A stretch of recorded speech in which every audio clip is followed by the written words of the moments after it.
In the final winter of 1944, the Third Reich stood on the defensive.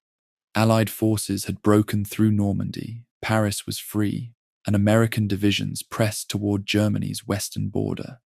Yet in Hitler's mind, the war could still be reversed by a single decisive blow.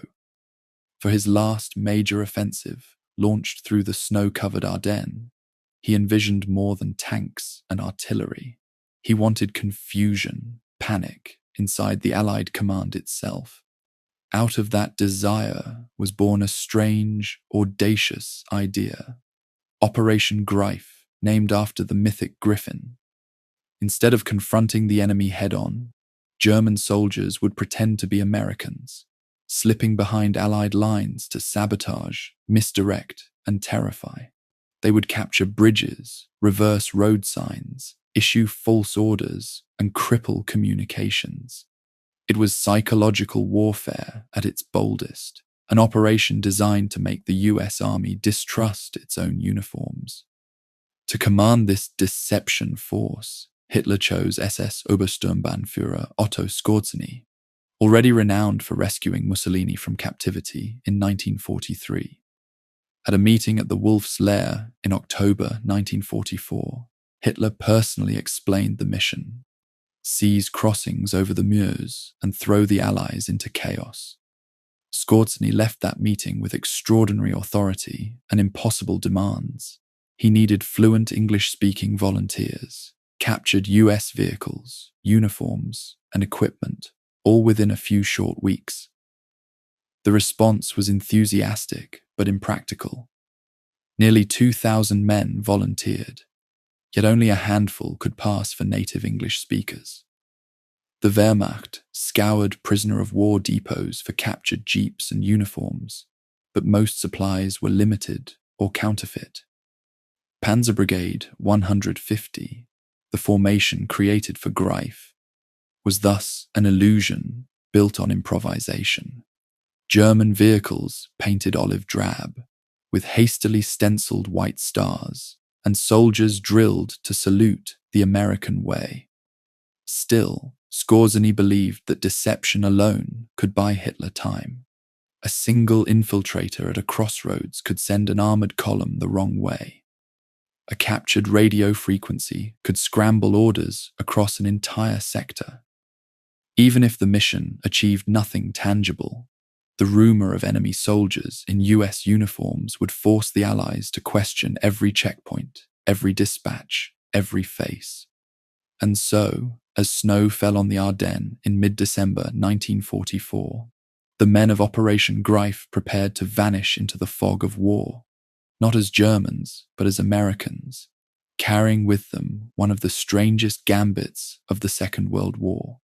When Otto Skorzeny accepted the mission, he faced a problem that no amount of bravado could paper over. The mission required the impossible to look convincing.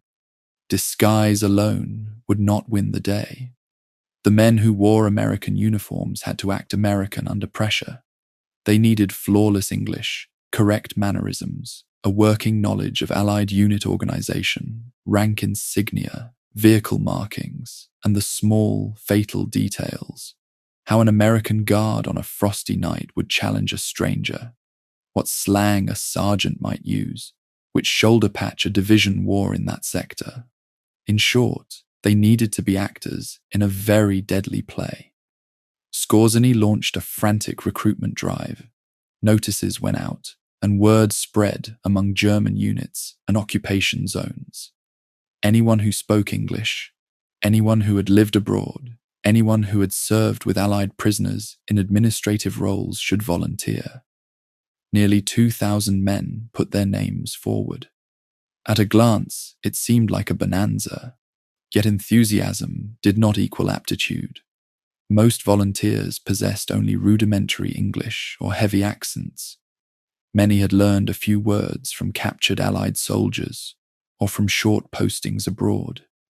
Fluency, especially the ability to improvise under interrogation, was rare. Training became brutally selective. Recruits were drilled in the cadence of American speech, corrected on idioms, forced to practice radio procedures, and challenge and password routines. They studied Allied field manuals and memorized unit markings. Small groups rehearsed impersonations, how to walk, how to salute, how to handle a jeep.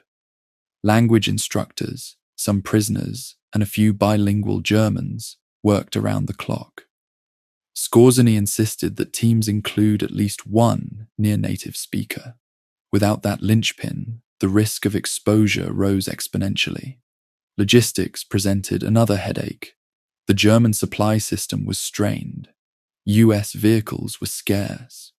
Command planners scavenged what they could. Abandoned jeeps stripped from battlefields, captured transport, and occasionally genuine Allied equipment seized earlier in the campaign. Most often, German trucks and armoured cars were hastily repainted olive drab, given white stars, and fitted with imitation number plates. Uniforms were acquired from depots, black market sources, and prisoner of war stocks.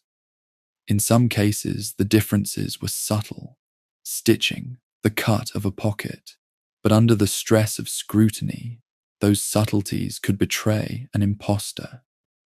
To compensate for material shortfalls, Skorzeny organized the unit into specialized teams with clear roles. Reconnaissance squads would slip forward to identify useful targets: bridges, signal centers, supply depots. Sabotage teams carried explosives and demolition gear to cut communications and blow culverts. Road control teams would stop and redirect convoys, while radio teams attempted to jam or mimic Allied traffic. Each team trained to operate autonomously and to improvise when plans fell apart.